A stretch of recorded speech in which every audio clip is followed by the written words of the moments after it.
The observation deck of the Talon's Pride had never been so silent. 17 Catharii warriors stood frozen, their amber eyes fixed on the viewport that looked into the ship's medical bay.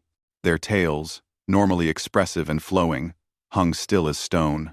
Inside that bay, Alara Wynn, the human who had somehow become their pack's beating heart, knelt beside a sleeping platform where Cub Rinu Softstripe lay curled beneath a thermal blanket. Commander Thrask, his silver-streaked mane bristling, pressed one clawed hand against the transparent barrier.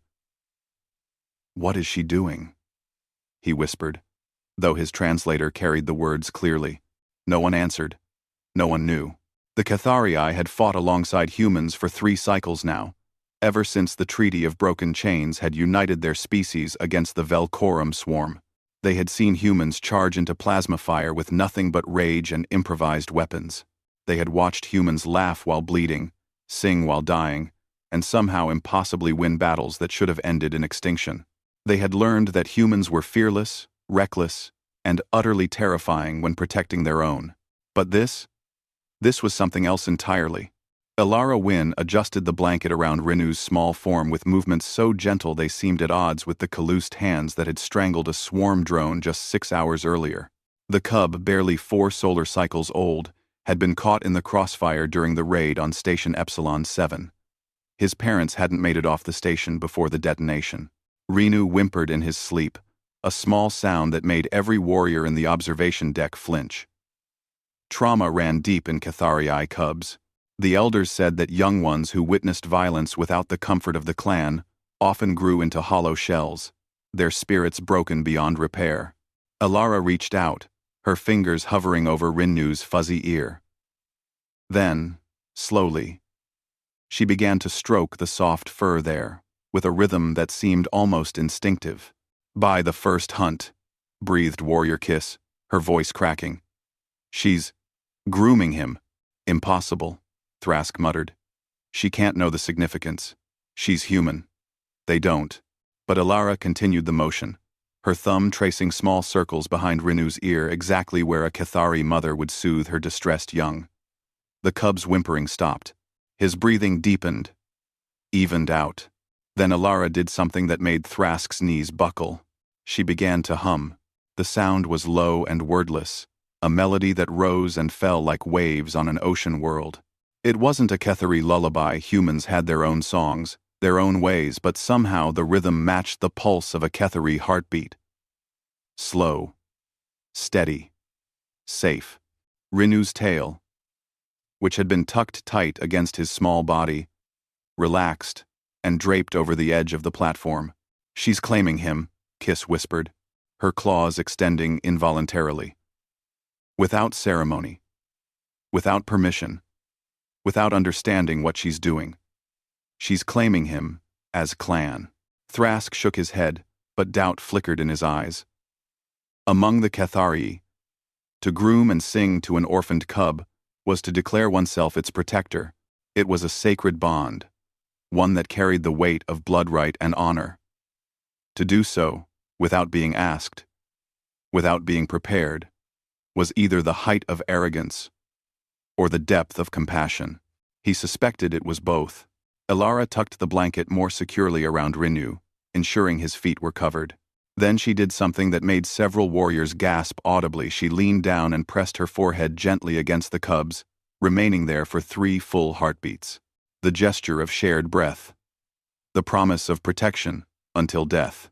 When Alara finally stood and turned toward the door, she found the entire observation deck waiting in the corridor. 17 warriors, some of the fiercest fighters in the fleet, parted before her like grass before wind. Thrask stepped forward, his hand moving to his chest in the salute reserved for clan matriarchs. His voice came rough, uncertain. "Wynn, do you understand what you've done?" Alara looked at him with those strange, flat-pupiled human eyes that could somehow convey more emotion than any Cathari's. "He's scared," she said simply. "He's alone." "Known. He watched his parents die." She paused, her jaw tightening. "Where I come from, you don't leave kids to cry in the dark. You don't let them think they're abandoned. You sure as hell don't let them believe they're not worth protecting. But the responsibility, Thrask began. Is mine, Alara interrupted, her voice carrying that peculiar human steel that made admirals nervous and enemies dead. I know what I'm doing, Commander. Maybe not by your rules, but by mine. She glanced back through the viewport at the sleeping cub. He needed someone. I was there. That's how it works. Kiss stepped forward, her tail swishing in agitation. Among our people. To claim a cub without clan approval is, then approve it or don't, Alara said, meeting the warrior's gaze without flinching. But I'm not walking away from that kid. You want to fight me about it? We can do that, but it'll have to wait until he wakes up, because I'm going back in there to make sure he knows someone's watching over him. The silence stretched like a blade. Then Thrask did something he'd never imagined doing in his 40 cycles of life. He knelt on one knee, his fist over his heart, his head bowed. The clan honors your claim, Alara Wynn. Rinu Softstripe will be raised among us as your blood ward. His grief is ours. His future is ours. His protection is yours. One by one, the other warriors knelt. Alara stared at them, her expression shifting from defiance to confusion to something that might have been understanding. I don't need you to kneel, she said quietly. I just need you to help me make sure he's okay.